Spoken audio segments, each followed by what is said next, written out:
Hi guys, Martin here, Man City Fan TV, and welcome to our latest edition of the Friday Night Social.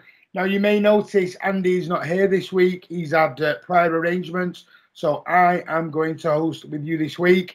I am wearing the red top, not because I want to wind everyone up, but because you've all been ever so nice in the comments and been asking me about my red top, so I thought I'd wear it just for you guys this week. So it is Friday the 3rd of July and we have got some special guests. We've got two of our regulars and two very special guests. Before we come to the special guests, because obviously we're going to give them... All right there, Marty, lads. All right, lads. What are you doing, lads? You can't wear that top. That's the champion's shirt. You can't wear that, lads. I want to see Bernardo. I want to find out why he didn't clap us coming on the pitch. You can't do that, lad. We're champions. Have you got no respect? Where did this scouser come from?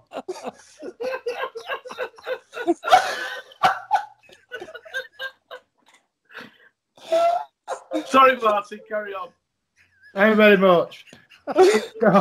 Oh.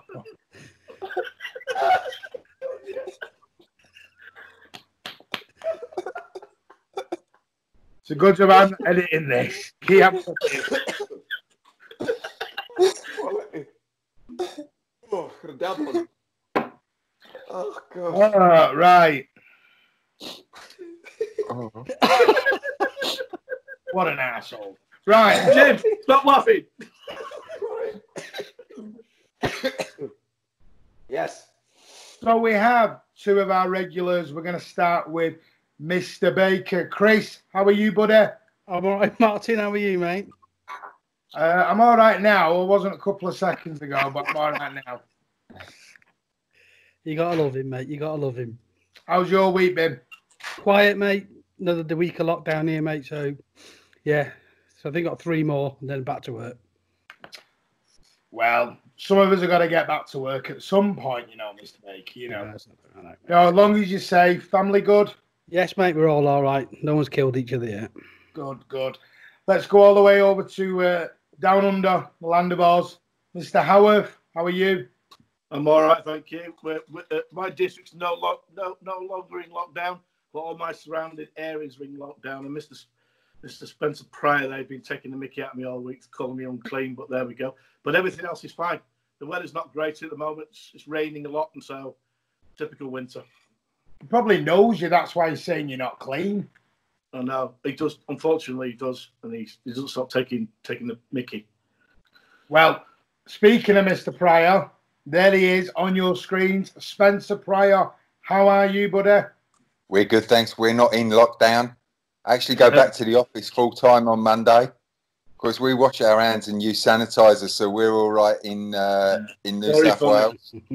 Very funny. And yeah, we're keeping really well down here. It's okay. It's been a really strange time, but normality is slowly starting to come back. Just keep the Victorians out. They've actually blocked us. They've actually blocked us from coming into New South Wales now. Good. We're checking people at the train stations and the airport. I'd never let you in. See, this is what I have to deal with. I know how Andy feels now every single week. I've got professionals on here this week. Right, and the special guest this week, the fourth one, is former City player Jim Whitley. Jim, how are you? I'm very well, and you boys, I'm pleasure to be on, by the way, I have to say, and listening to some stories on here just before we went on air. It's really good. So it's a pleasure to be on and share anything that we can or get away with on here. Well, thanks to Mr. Howard, we can't get away with a lot anymore, but we do try. Yes. Good. I am glad you are all brilliant. And what we're going to talk about tonight to kick things off, if you didn't know, there was a little bit of a match last night where the Blues, how do we put it, battered, destroyed, carved open. Liverpool 4-0, meant to be the champions. What we're going to do in part one, because this is going to be in 2 parts this week, we're going to talk all about last night's game. We are going to talk a little bit about the game itself, how we played. We're going to talk a little bit about next season. Did it leave a marker down for us? Did it show our intent? And we might just touch on the guard of honour, or the not so guard of honour, as some people have called it, not mentioning anyone's names, Bernardo Silva. So, straight away, shall we? Chris, last night, City 4, Liverpool 0. What do you think, buddy? Yeah, I thought we played well. Quite even game to start off with, first half hour or so. A lot of space in behind, I think, for both teams. Salah at the post and a Gabby offside. I think then once we sort of got that penalty, and especially after the second goal, I thought it really took command of the game, really. Thought City played some decent stuff. Nice to see Raheem and Ben Mendy have good games because they've not had the best of recent times. But yeah, KDB again, just on another planet. He's a joy to watch. I think that he probably is the best player I think I've ever seen in a City shirt. Sorry, Spencer and Jim, for that, but you know. But yeah, great performance, mate. Good. So you said KDB was your man of the match. Yeah. As you know, anyone who watched the watch along last night with me, I had Benjamin Mendy, and I know me and you, Chris, we had a private chat later on about it, and we had a little bit of a, not a tiff, but we had a, you just could not agree with me at all that Benjamin Mendy was man of the match. But I thought Mendy had a great game. But if you do not think Kevin De Bruyne was the best player on that pitch, you don't know football. And by the looks of it, in that top, you don't.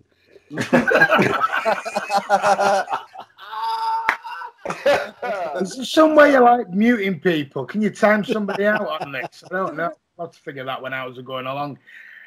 Right, let's go to someone who knows what he's talking about. Let's go to one of the ex-professionals. Spencer, what did you think of last night's game?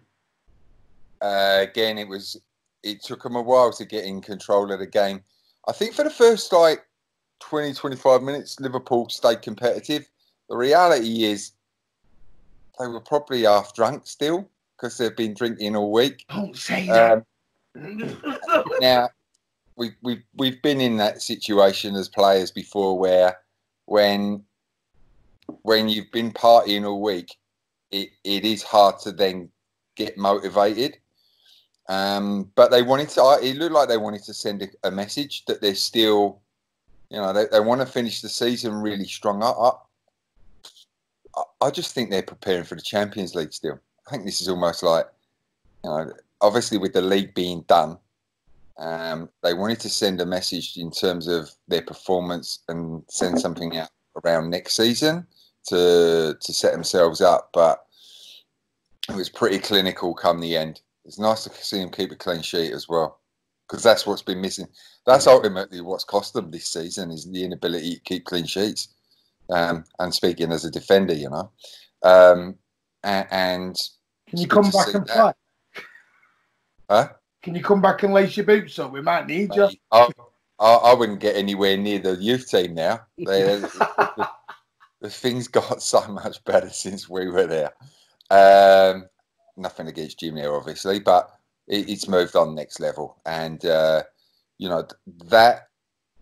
the attacking style of play is lovely to see, and it was great to see yesterday. But you still got to stop teams scoring, and to stop Liverpool scoring was just great. Go on, Jim Whitley. First time we've spoke properly. It's a pleasure to have you on the channel, buddy. What did you think of last night? City 4, Liverpool 0. Well, I'm with both boys there. They started well, Liverpool. The only difference, I think, is in big games like that, the first goal counts. And Salah hit the post. He tried a little lob early on, which didn't come off. And I think that usually throughout the season for Liverpool, those little moments have made the difference. Those little finishes, and they didn't quite get them. Had they gone 1 or 2-0 up, we're looking at a different game altogether. The tactics would have changed. Pep would have changed the team, and so those early chances, City for a change stopped the goals going in. And like Spence said, defending wise, they haven't been great during the season, and that's ultimately what's lost them the title. They've been gigantuan at the back, Liverpool. But for City to come and carve them open like they did, it's quite unbelievable. It really is. And like Spence said, you know, once you win the league and you won the lash, and they've got nothing to play for. They're so far ahead. The only thing they have is some records to play for. And when you have that, this is a nothing game for them. You know, first against second, the miles ahead regarding points.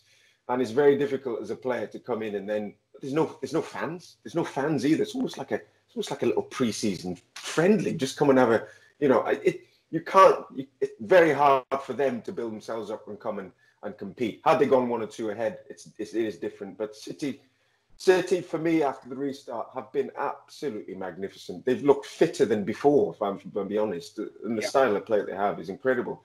And they carved them open after that first goal. Sterling was very, very strong to get the pen. And after that, some of the football, De Bruyne's passes, what he sees on the pitch is frightening.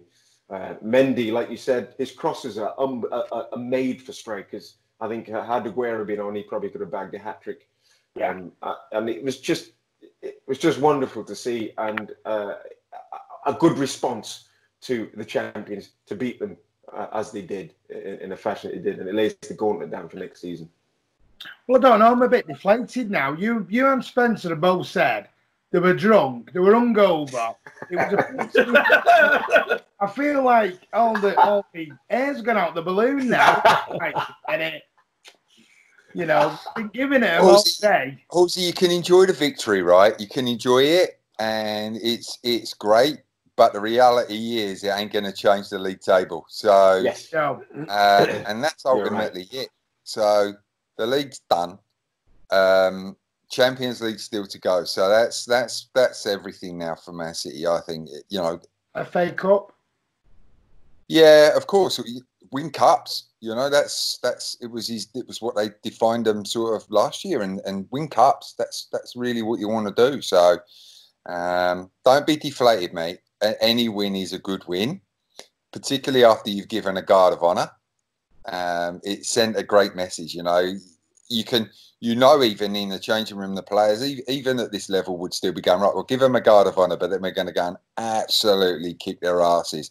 And Jim's right. Liverpool showed their class at the start, because they are a class team, right? We can't take that away from them. They are a class team. But with that ability to stay in the game that Man City had, to stay in the game and then start to dominate, fitness levels look brilliant. So they've done something right through COVID. Yeah, exactly. Couldn't agree more. Alan, we've managed to keep you quiet for about 20 minutes. I know. What did you think? It was. You know, we spoke before the game about the lineup, City's lineup, and we were concerned to start with playing 2 defensive mids. Well, I was having a message with Andy and Kiam. Yeah. About half an hour before the game, me and Kiam that's the wrong team. We're going to get overrun. I was glad to see Garcia getting a run out, because I really think he's got a lot of talent. He's very calm on the ball. That's why Barcelona went back. Yeah, that's why, you know, he reads the game really well for a young lad. And I'm glad he played. You know, he could have very easily gone down the Otamendi routes, and he didn't. When they obviously did the guard of honour, I think if you have to do something like that, if that doesn't motivate you and hurt you after what's happened, nothing else will. You know, and they went out focused. First 15 minutes, I was worried, because they kept getting round the back of City over the long balls over the top, and they kept running off Rodri and Gundogan too much for me in the first 20 minutes, and then City settled down and started to play. The penalty really helped them. Once they scored the penalty, it sort of settled them down, and then I thought they just dominated the game after that. I did enjoy it, because I've got a few friends in Liverpool, so I did enjoy taking the piss out of them all day, my time, all night your time, keeping them awake all night. So that was you know, it does hurt we've lost the league, but we don't deserve to win the league with our defence the way we've defended this season. We've missed Vincent and we missed Laporte massively. So, you know, it is what it is. We've got to win, which is good motivation moving forward, and that's it. Yeah, spot on. I mean, I'm going to be honest. I thought for the first, totally agree with what Elford have said. The first 15, 20 minutes, I was a little bit worried. I thought we were getting overrun a little bit. You know, I thought Mane could have had 2 or 3 goals. Yeah, good. Chances. Salah at the post. And it was that Salah in the post. It seemed to wake us up. And the one thing I did mention to Chris earlier today, I think it was Chris, this drinks break seems to help us. This drinks break seems to be, if you look at Pep, he doesn't stop. That is the Pep we all know. I think we were 3-0 up, and he was rollicking Sterling during the drinks break, like absolutely mulling him like we were 4-0 down. And I'm sat there going, I'm loving this. It was great. It was just, that's what you need. Gundogan and Rodri, I thought, was going to be a bit slow because we know sometimes they make the midfield look like they're running through treacle, but Gundogan got better and better and better in that game for me. And so did Rodri. And I think Rodri's had a really unfair criticism this year because it's his first season in England. We all know La Liga and the Premier League, it's 2 different beasts. So, yeah, I'm quite happy with that, 4-0. But let's move on to, before we talk about, let's move on to this then, because you mentioned it, the Guard of Honour. And I want to go around all 4 of you to get your opinions, especially Spencer and Jim, because the photos will come out today.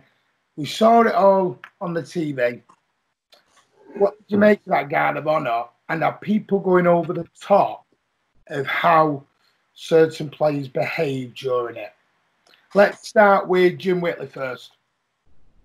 Yes, I've seen everything about Bernardo and how there should be a statue made of him, etc., etc. And you know what, as a fan, I can totally see that because of the way Manchester City have been treated, especially when they went over to Anfield with their fans. However, as a player, a former player, and the season that Liverpool have had, I do think, out of respect, you should give him the Guard of Honour because that may come back to haunt you later on down the line. And I think the best response is to go beat Liverpool, which they did convincingly. And so, in my opinion, it's only my opinion. I don't want to get involved with anyone and start any arguments, but I think you should clap them. They've been absolutely magnificent all season. They really have, and to be so far ahead and win it as they have. And as I said, just go and beat them on the day, which they did, which then it kind of nulls and void that Guard of Honour. And we're talking now about the Guard of Honour. We shouldn't be talking about the Guard of Honour. We should be talking about the game and how convincing Manchester City were. And it's unfortunate that we have to go to that. You know, he wasn't playing. He's probably gutted he's not playing. Pep has talked him up for quite a while, and he's probably gutted he's not playing in a big game as he thinks he should be. But yeah, part of me was like, I think he should have been clapping, but that's just my opinion. So as a former pro, you're coming out. Would you be upset with the opposition not doing that, or even walking away halfway? I'd be watching, thinking, I'm going to give it you. That's what I'd be thinking. Watching him, I'd be like, we've done, you know, we've won it by so far, Margie. It's not even close. It's just a little clap, and it's just something that everyone does. The Guard of Honour is just. It's part and parcel of what you do. And look, I'd like to hear everyone else's arguments to this and change my opinion. But yeah, it's just a bit of disrespect in my eyes. And I know Liverpool fans and Man City fans aren't the best of mates. I know that for sure. But this is a football match, and it's a guard. It's just a little, and it's a Guard of Honour. It's just to respect them being champions, and you know they might be doing the same the following year, but time will tell. Spencer, as another ex-pro, how would you have felt? I just think that Liverpool will use it as motivation next time they play. It'll be a motivator that there was a bit of disrespect shown. Liverpool fans moaning is unusual. What do you mean? I've no idea. Where's that Bernardo? I want. Is he behind you there, Spencer? Hello, Barry. All right, Barry. I haven't seen you for a while, Barry. You've been converted into Scouser. What are you doing? You's not good enough to be Scouse. Not without accents. Go on, Barry. Go back home. Go back home. See you, Barry. Bye. There you go. I think that yeah, of course, the footage doesn't look good and it's not good. And as Jim said, just be a bit respectful because they would want it back as well. They would have, Man City players would have expected it. So it's just personal characteristics. Players act differently, right? So some are motivated by dominating on a pitch. Some have got, and their egos have been dented. Man City players' egos have been dented, right? So to go and do a guard of honour for someone that you feel that you've got the divine right to be in that position, which I think Man City players probably do. They believe that they should be the best on the planet and best in the league, but they haven't shown that. So for 1 minute, all they had to do was show some respect to the other team, the other players. It's not about respecting the other club or their fans. It's about just respecting the players. That's it. So, as Jim knows, the camaraderie and the stuff that goes on between players it's fairly tight. Even if you're playing against your opposition, you just still got to be respectful to each other. So you can expect something probably to come back out from the PFA because they'll meddle in it. But I just think Liverpool will use it as motivation next time round. And unfortunately, we don't need to give these any more motivation.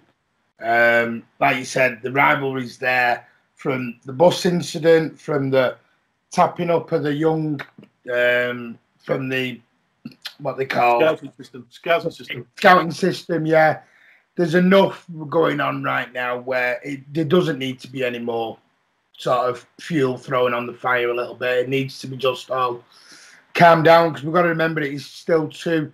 I know everything's all banter aside, but it's still two great footballing teams going at it, ding dong, and that's what we want. And it could be worse. It could be them down the road that are doing this, and it's not. And really, we should just both be laughing at the fact is they're not involved in this, really. But Alan, what do you think? Well, they've got a point. They should have just clapped for 60 seconds. That's all it would have been. I think that Bernardo, to be honest with you, was more peed off that he wasn't playing. I looked at his body language. He had a cup of coffee or something, whatever it was, in his hand down his side, and I think he was more angry that he wasn't being picked in the team. To be honest with you, more than anything else, I think the way he walked off and strutted off before Mo Salah came, it was last in the line. I think it looked more about that than anything else because he had a cup of coffee in his hand. So there's no way he could have clapped if But they should have shown respect. But at the end of the day, there is ill feeling between the two clubs, and we know there are, like you said, from the bus incident, which really put.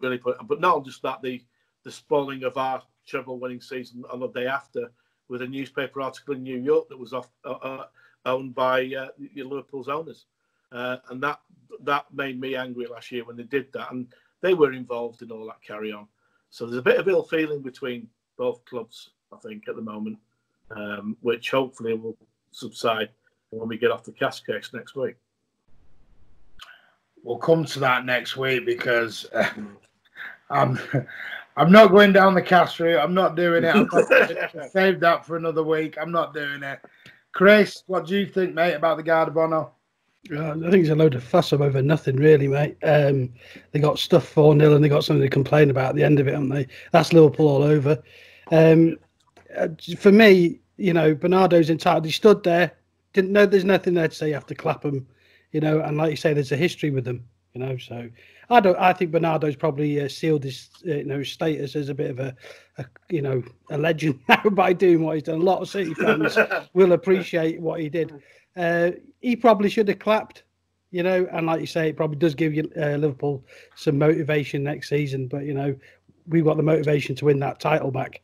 That's a much bigger motivation. It wasn't just Bernardo. I remember Otamendi walked off as well while they were still coming out. There's obviously bad feeling, and Liverpool fans have to remember what they did to our team bus, and those players were on that bus. And that was completely out of order, and nothing happened from it. Nothing, And the Merseyside police let them get away with it, so they didn't get a clap off a couple of players. So what?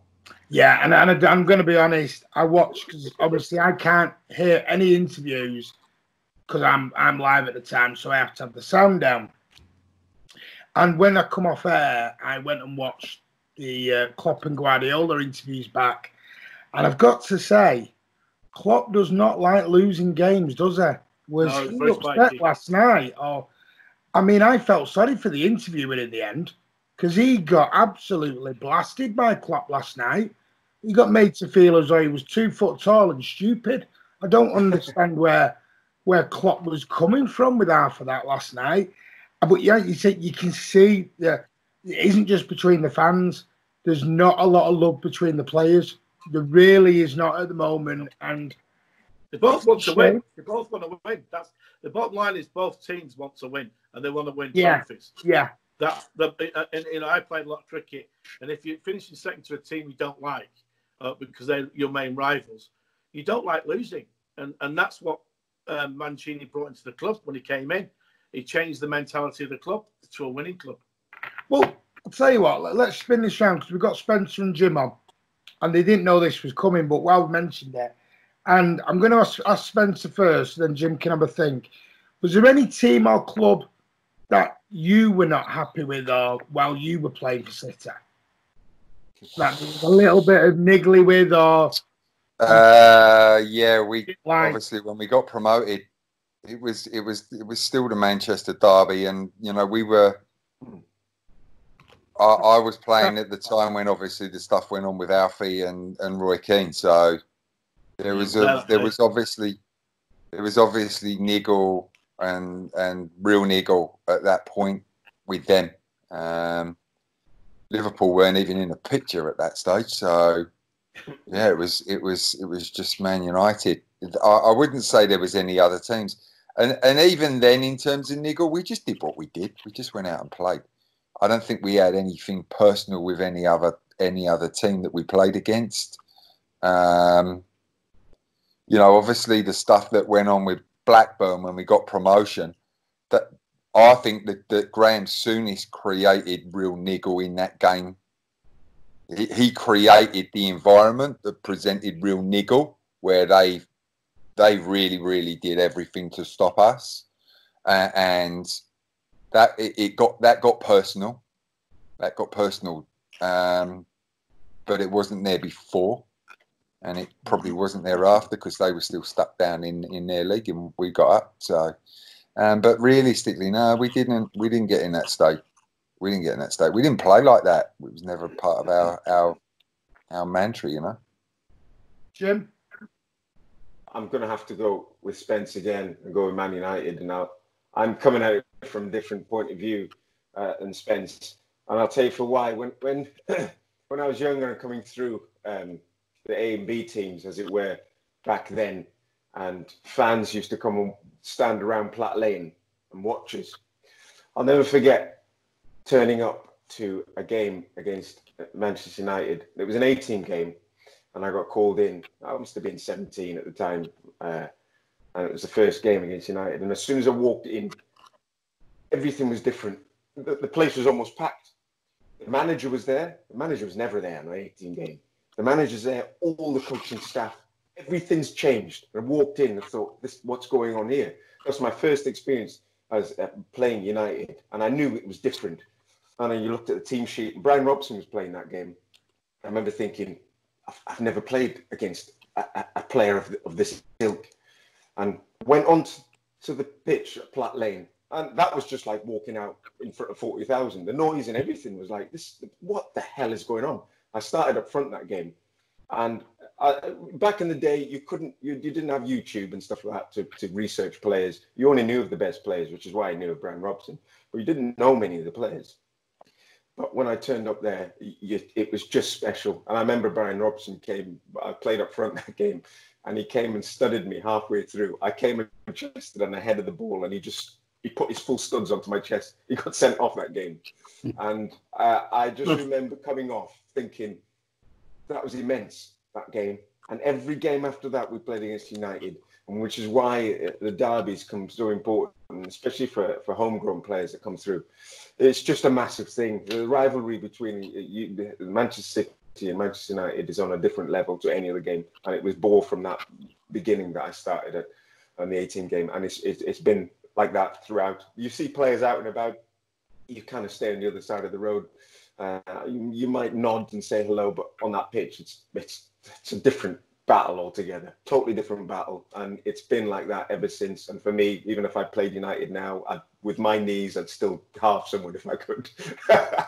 It's brilliant, Jim. Hey, Jim, and what you say is so good and so true.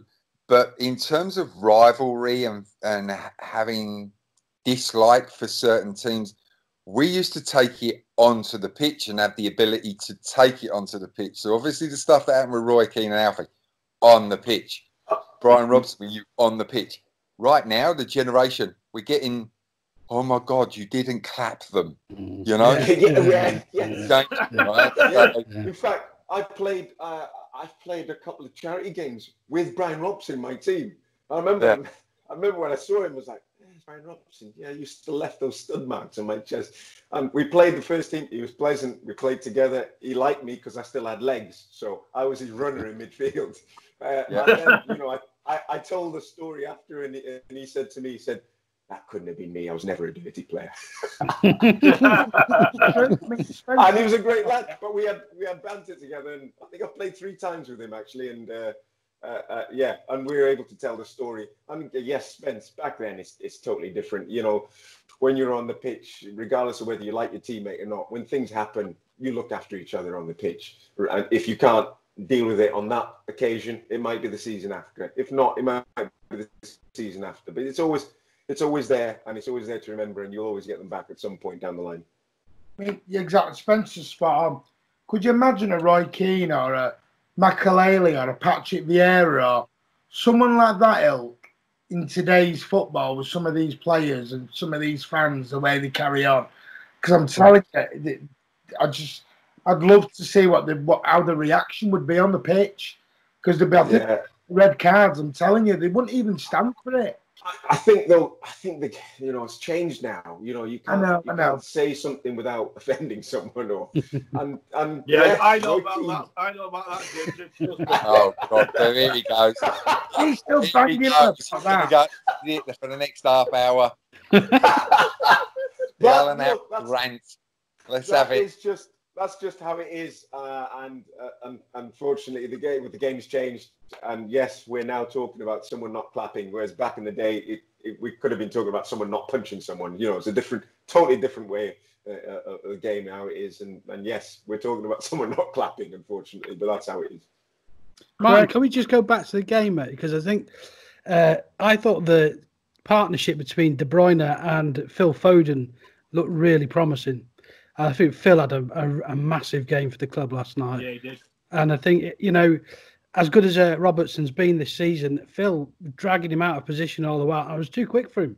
And I think, you know, going back to what Jim and Spencer both said about them being on the beer all week, I think, you know, when you're playing at that top level, you know, a few % off, you're not at the races, you know, and that's where it seemed to be a bit once we'd sort of gone 2-0 up. But I've got to say, Phil Foden last night was, I'm so excited about him. I know there's a few fans out there who aren't completely convinced. I just wonder what Jim and Spencer think of Phil Foden's future. Well, there you go. I'll go to Jim. Kick off, Spence? I'll go first. Phil Foden, I really, really like Phil Foden in the fact that he's played in different positions, which is very, very difficult. He's never played in that attacking kind of midfield role all the time. He's been out on the left and right. And sometimes I've wondered, and I've had this as an experience with managers, and I know Pep talks about him very, very highly. But sometimes managers play out of position, almost hoping you don't play well. At times, you know, kind of saying, I've given you a chance, and you've not taken it. And at times I felt with Phil, they've played him at times where I think he almost doesn't want him to play well. Just to the point where I think he's got someone lined up for that midfield role. But Phil has just kept going, scoring goals, no matter where he's left, right, middle of the centre defence. he just takes it on his chin and keeps going. And as a youngster, that is massive to do. It's really, really huge just to go, I'm going to play wherever you play me. I'll play. I think if you play left back, it'd still be unbelievable. And he's taken on the chin as an older pro, and he keeps proving the doubters wrong. And I think he's got an exquisite first touch. Even my son was saying he makes it look easy. And I've said to him, all he's done is control the ball and pass it. It's a very, very simple thing in football. And he's done it extremely well. And he's got his goals to boot. And I think he is going to be a big part of Manchester City for the future. Where do you think his best position is, Jim? I think with the goals that he's getting, he's attacking midfielder. I think he will eventually get the kind of vision that De Bruyne's got and David Silva. You're playing with the best players in the world. This rubs off on you without you even knowing. You're watching them, what they do, and he'll take it on board because of how good a player he's playing. I mean, man, we played with some shite back in the day, didn't we? Hey, lads, can I be honest with you? How do you? We went and watched some shite as well, but never. Yeah, listen. I'll tell you the difference as well. When I was coming through as a youngster, the advice I was given from the older pros, I'm looking at the 28, 29-year-old pros that will come.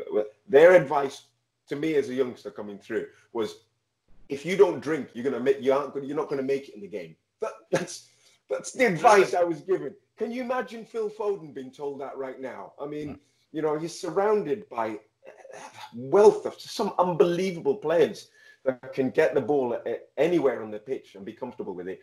And if you can't take that on and take it into the game, there's something wrong. And Phil, I think, is soaking up everything right now and take it onto the pitch. Don't get me wrong. I still think Pep's going to invest in another midfielder, whether as backup to Phil or not, because he needs the backup. I think with the rotation system that he has and how he plays, he still needs another midfielder. I think he made the mistake with Vincent going and not replacing another defender, and I still think he'll get one in. But Phil is a great talent, and I think he'll be big for the future. Well, we'll touch on transfers in part 2 a little bit, and we'll come. So I've got a question on that one. But Spencer, Phil Foden, is he the real deal?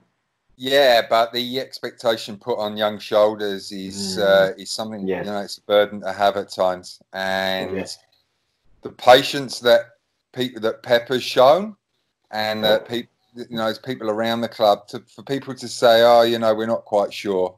This kid's the real deal. He really is. And have some perseverance with him. Give him the rotation hasn't helped him in terms of he's put him in at times. But every time he's put him in, he's scoring goals, as Jim said. He's the real deal. It's finding that right space for him in the team and then creating that opportunity where he becomes a regular, a real starter, one of the first names on the team sheet. And as a homegrown, don't undervalue the importance of that, rather than just being perceived as a buying club that goes out and buys and buys and buys. You've got a player that you've developed right away through that is going to be an absolute world-class player. So in terms of his best position, kid can play anywhere, which is a great asset in terms of how Pep sets the team up. So he can either exploit teams down out wide, or he can roll inside and be in that little pocket in that attacking midfield space, which is where he is most dangerous, I think. But having that ability to be adaptable and play in different positions, I think is a major asset as well. It stops that rigidity that you expect, that makes a team predictable. And the last thing Pep's teams is predictable. So they need his creativity. We've seen him. He has, as Jim said, got an unbelievably good first touch, which sets him up in that attacking midfield play space to play great little deft passes in behind for strikers to run onto or wide players coming in. Top shelf player, really is the heart and soul of the future. And Pep, it's great that he's backing him, but he's got to do that now more regularly with trusting him as a starting player in big games. That's his next step up. Totally agree. I've been saying that. You know, he's been sort of dipping him in and out, and the only time I ever had a major concern was when he played Leicester last season at home when we beat them 1-0. Yeah. He looked like a deer in a headlight that game. He looked really sort of, the occasion had got to him. And that's when I thought he's not being given the chance to play more. And he was always on the bench. And people were saying he's going to play 20, 30 games and that'll be enough. And I'm thinking, he's not even getting 10 games at the minute. How are you talking 20 games? He's not even getting 10. But I love him. Anyone who knows who's seen me on this channel knows what I think about Phil Foden. I think he's phenomenal. And exactly for the same reason Spencer Jim have said, he's homegrown. You know, we've had this, we buy off the top shelf all the time. And he's homegrown. And to me, if he's not in that England squad come the Euros, there's something wrong for me. But we'll have to wait and see. I think all fans want homegrown players, don't they? Of course they do. Yeah. That's what you feel the affiliation with. Yeah, the excitement of someone coming through and you've not really seen them. Because anyone that's signed, you can go on YouTube, have a look and see their stats. But when a homegrown player comes through, there's that bit of excitement. Who's this kid coming through? It's amazing. And like Spence said, he has had a massive expectation. You've seen this through players, that the expectation's massive. They've still gone on and had fantastic careers, but people will say, they haven't fulfilled their goal. And yeah, I suppose, Phil, you have to come to the point where I hope that isn't the case when his career comes to an end, where people say he could have been better, because people have talked about him for so long. That's the only thing about him, I suppose. He's been talked about so much. He's only 20 years old, isn't he, Jim? He's only 20. He's a babe. Listen, if you'd have come through at any other point, if you'd have come through and we were playing, he's in the team every week, without fail. And I was going to say he's unfortunate to be in a team like he is at the moment, but he's not. He's in such an unbelievable time. I'd love 1 week to train with these boys. Just to see what they do is unbelievable. To see what Pep does with them, and so yes, he could have been playing much more in another era, but he's learning so much right now. Yeah. Exactly. So what I want to move on to now, we've talked about the game, we've talked about the Guard of Honour, which, like Jim said, it's detracted a little bit. That really shouldn't have done. But let's talk about the actual result. Does it? The simple question is, what I've heard all day is, did it set a marker down for next season? Does that give people hope for next season, or was it like you even said on here that Liverpool were just hungover? But was that a marker laid down, and is it an insight to next season? So we'll start with Alan on that. Yes and no. You know, at the end of the day, we won 4-0. And when the season's over, so it's not going to change anything. You know, it was good for bragging rights, especially for the fans, just to get over as a point where, right, we showed them what we're made of, and the same for the players. I think they needed to do that after what had happened. But as far as next season is concerned, that we start again in a couple of months' time, we're all on zero again, and there'll be changes in the City team. Liverpool might change a few players depending on if they've got money or not. But City will have a totally different side, and especially if the CAS case goes wrong for us, what kind of players we can bring into what we could if we get away with the CAS. So there's a lot of permutations what can happen in the next 2 or 3 months, I think, personally. But it was good on a day. It'll soon be forgotten.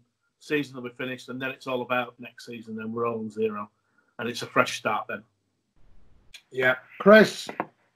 Yeah, a bit like Alan, really. I mean, great to win, great wins, and you know, good morale for the players. But at the end of the day, it doesn't paper over. You know, it's only papering over our cracks, isn't it? Really, we have got deficiencies in defence, and we cannot go into next season with that defence, unless we won't win it. We won't win the league until that's sorted out. It is our major flaw at the minute, and I think the biggest question City have got. We know we need a centre back or two, but it's the left back that is the biggest quandary. Do we go out and buy a left back, knowing Mendy's injury history, or do we risk it and go with it? You know, without him. I think that's the biggest question, because if he breaks down a month into next season, is out for the majority of the season, that'll be another season City haven't had, a left back, and that's gone on. That's gone on. It's gone for years. It's gone for years. So I don't think it's really a marker for next season. I think it was a good result for the team, and hopefully we can play like that next year against them as well. But I'd expect Liverpool to be coming back strong as well. They look at, like you said, Klopp doesn't like losing, Martin. He doesn't like losing, and nor does Pep. So that's the kind of guy you want in charge of your club, surely. Somebody who demands that high levels. And I'm sure, behind closed doors, Klopp would have been going mental at him last night. Well, I think this is why next season is going to be so intriguing, because, like you just said, Pep will be angry on losing the league, especially by 20-odd points. That's unheard of for Pep Guardiola. And Klopp won't like losing the title. He's already come out and said they're going to go on the attack. They're not going to defend the title. They're going to attack the title. And I like that mentality. I like that from Liverpool. But we'll have to wait and see. But Jim Whitley, what do you think? Was it a marker laid down, or is things going to change too much to even miss that? For me, the season is not one-on-one game. It's over duration of 40-odd games, which is why Liverpool have been so good. It's great. It's always great to beat the champions in the fashion that they did last night. However, I just can't see Liverpool replicating the season that they had again. Almost impossible. I think they've been very lucky with injuries, especially to their back five. And, we're going to go from this season almost straight away into the next season. I can guarantee injuries are going to happen. And I'm maybe biased in the fact that I think Manchester City still have the best squad in terms of depth of squad. The times he changes a team, and it's almost a completely different team, and they're still of the highest level in the Premiership. Whereas you don't see that with Liverpool. Liverpool have to play their best 11 almost every week, and I just can't see it with injuries. And I do believe it will be a different next season. Manchester United are coming back on form again. You will see what the likes of Chelsea do in the transfer market as well. But if they win by 20-odd points, come back on again, I'll be very, very surprised, and I can't see it. And I think City are a big force for next season in the league. Yeah, and I thought that you made a really good point. I did say that earlier on, where I talked about that's. Liverpool was telling me that about they won the Premier League, and I said, well, yeah, you don't win the FA Cup, you don't win the Carabao, you don't win everything that's on offer. And they went, yeah, but the Premier League's more important. And I said, I agree with that, I understand it. But if you look at City, they've got the squad to compete in all four. Liverpool have a phenomenal first 11, 12, 13 players. To that, they're struggling. And I think that's why Klopp's talked about he doesn't need to add superstars. He needs to go and add some quality, and I don't mean this in a disrespectful way, but quality squad players to fatten out that squad to make it more competitive on all fronts. Yeah, that's why I agree. And I think what Chris was talking about earlier and getting a replacement for Mendy, to get players in right now, I think you've got to know that you're not going to play every week. You're going to go in and you play the odd game. That's just how it is in Manchester City. There's no one on there. In fact, I've got a fantasy football team. It's really difficult to pick a Man City player. You have no idea who's going to play week in, week out. And there's not one player where you can go, he's playing every week, bar possibly Laporte and Edison, who've been ever present. I think it's very difficult to pick any others. And so to come to Manchester City, you've got to be willing to sit on the bench. But there's every chance of winning all the trophies. That's the reality of it. Spencer, what do you think? Was it a marker laid down, or do you think, like everyone else, it's a one-off game, doesn't mean as much? Yeah, let's just settle down and treat it as a one-off game, eh? And reset for next year. We still don't, we're talking about players potentially coming in, but if I'm top player, I'm not sure I'm going to go and join a club that might not be in Champions League next season. So I'm going to wait to see what happens with that before I commit. So recruitment is obviously going to be key based on the outcome of what happens with Cass. Liverpool will be as strong as they were this year. Man United, as Jim said, unfortunately are getting stronger. And Chelsea, I think Frank Lampard's doing an amazing job at Chelsea, and I think they'll be competitive. So I think what he does, he sends a message for that Man City still have ambitions and absolute desire to go and win every game, every tournament, every trophy. But it would be disrespectful to the other clubs to say that they don't have the same ambition. And the depth of Man City's squad, again, I think will be based around the outcome of CAS. Yeah, I agree with that. And that's going to be the biggest challenge for next year. So, it was a great win, but the league's already done. Still a lot to focus for this year with the Champions League and with FA Cup. So focus still on what's going on now and deal with that a bit further down the track. So they'll have plans in place of what they want to do, but they can't execute those at this stage. No, I think all will be revealed from what we're hearing the 13th of July, and we will, as soon as anything breaks, we'll bring it to you here live on Man City Fan TV. So, guys, that's the end of part one.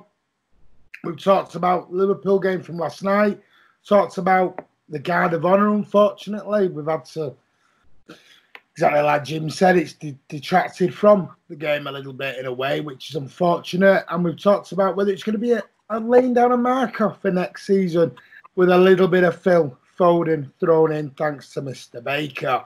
So what we're going to do is now, I'm going to thank you very much. This is part one. Check out part two that's coming up. But as always, guys, up the Blues. We'll see you later.